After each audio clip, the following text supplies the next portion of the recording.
masuk angin, kembung, mahgad, silakan. Kalau kita yang punya bermasalah dengan ini, coba bersiwak. Yang lagi sulit melepaskan kebiasaan merokok, coba dekatkan dengan bersiwak. Tapi Assalamualaikum warahmatullahi wabarakatuh. Alhamdulillahirrabbilalamin. Wabi nasta'in ala umurid dunya waddin. Sallallahu ala nabiyina Muhammadin wa ala alihi wa sahbihi ajmain. Amma ba'd. Saudara-saudariku dimanapun berada, yang insyaallah dalam keadaan sehat walafiat, tidak kurang satupun, serta dalam lindungan petunjuk dari Allah Subhanahu wa taala. Di kesempatan ini kita membahas sedikit tentang kesehatan, tentang keutamaan bersiwak. Ada 3 keutamaan bersiwak yang bisa kita dapatkan. Yang pertama itu membuang lendir, dahak. Yang kedua, mengurangi masuk angin, kembung, ataupun GERD. Ini bisa sedikit melegakan masuk angin kita, kembung kita, GERD kita. Yang ketiga, menghentikan kebiasaan kita yang merokok. Jadi kalau ada orang yang merokok masih sulit menghentikannya, maka perbanyaklah bersiwak. Ini dari mana? Ini mungkin bukan penelitian, bukan tulisan orang, mungkin ini berdasarkan pengalaman sendiri. Pengalaman yang insya Allah jika ada yang mau mengikutinya, insya Allah bisa. Insya Allah bisa. Untuk yang lendir, dahak, ini ini banyak disebutkan. Mungkin di dalam hadis sendiri ada disebutkan hal ini. Masuk angin, kembung, mahgad, silakan. Kalau kita yang punya bermasalah dengan ini, coba bersiwak. Yang lagi sulit melepaskan kebiasaan merokok, coba dekatkan dengan bersiwak.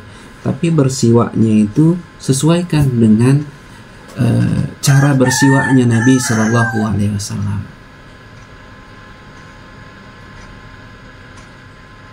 Karena siwak ini walaupun memiliki keutamaan, tapi caranya juga itu harus mengikuti bagaimana caranya Nabi Shallallahu Alaihi Wasallam.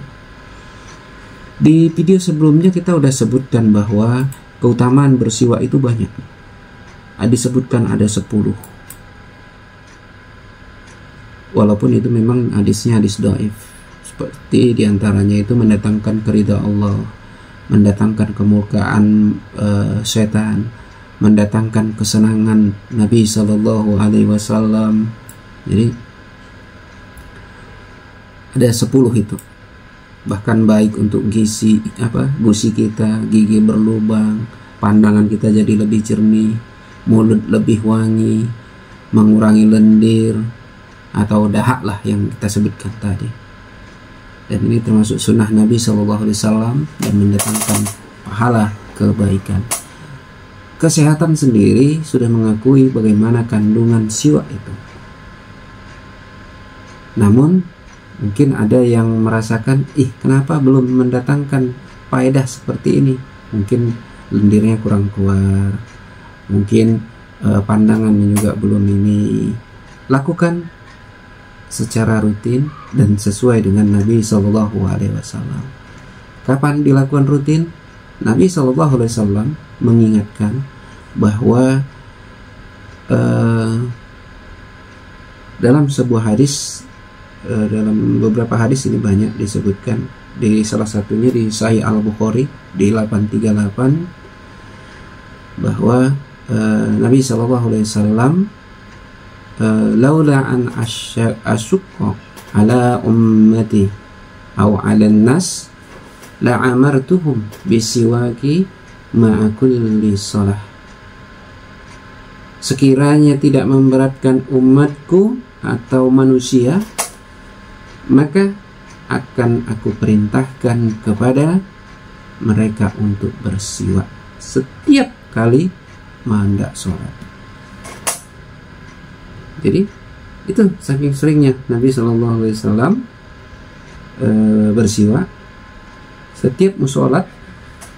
Kalau kiranya nggak memberatkan, Nabi SAW menyuruh kita bersiwak.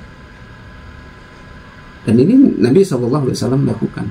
Bahkan setiap malam, bangun malam ketika sholat tahajud, sholat malam itu Nabi juga bersiwak dulu. Karena Nabi SAW itu menyebutkan bahwa bersiwak ini termasuk fitrahnya, fitrah kita seorang manusia. Sama itu seperti mencukur kumis, memanjangkan jenggot, beristinsya, masukkan air ke dalam hidung, memotong kuku, bersuci dengan air, mencabut bulu ketiak, mencukur bulu kemaluan, beristinja dengan air. Sama kedudukannya dengan 10 ini. Fitrahnya kita. Bahkan Nabi kalau lagi bepergian, pulangnya ke rumah, ketika masuk, jadi ada sahabat yang bertanya, Ummul Mukminin, apa yang Nabi SAW ketika mulai masuk ke rumah? Ummul Mukminin menjawab, bisiwaki, dengan bersiwak. Jadi ketika masuk pertama ke rumah, Nabi SAW itu bersiwak.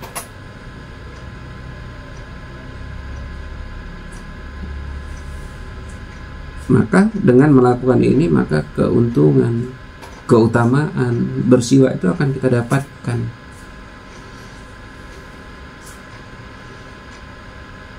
Lalu bagaimana Nabi SAW bisa bagaimana Nabi SAW melakukan siwaknya sehingga pandangan kita bisa lebih jernih, lendir dahak bisa keluar, mengurangi ya. Bisa juga berhenti merokok kita gara-gara bersiwak. Cara Nabi SAW bersiwak itu beda. Mungkin kita sekedar kadang sikat gigi, yang penting kita anggap gigi kita bersih. Padahal Nabi SAW itu ketika bersiwak, ini diriwayatkan dari bapaknya Abu Burdah. Dia berkata, Ataitun Nabi sallallahu alaihi wasallam fawajaltuhu yastanu bisiwakin biyadihi. Nabi sallallahu alaihi wasallam ketika dia datang, dia mendapati beliau sedang menggosok gigi dengan siwak di tangannya. Yaqulu beliau mengeluarkan suara wasiwaku fi fihi kana yatahawwa. Sementara kayu siwak berada di mulutnya seolah ingin muntah. Jadi kalau Nabi bersiwak itu sampai keluar suara a o. Kalau kita yang biasa itu sampai kedengaran sampai seakan-akan ingin muntah. Begitu juga Ummul Mukminin menyebutkan bahwa Ummul Mukminin Aisyah radhiyallahu anha juga bersiwak itu seperti itu, sehingga orang yang di samping rumah itu kedengaran, samping dinding itu kedengaran ketika Ummul Mukminin sedang bersiwak, karena muncul suara seperti ingin muntah. Jadi bersiwaknya Nabi itu seperti itu, sehingga fadilahnya kita dapatkan lebih jika kita mengikuti bersiwaknya dan cara bersiwaknya sebagaimana Nabi SAW bersiwak.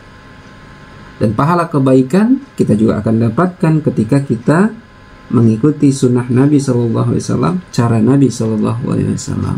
Karena Nabi SAW adalah uswatun hasanah. Kita ikuti beliau, maka kita akan mendapatkan pahala mengikuti beliau.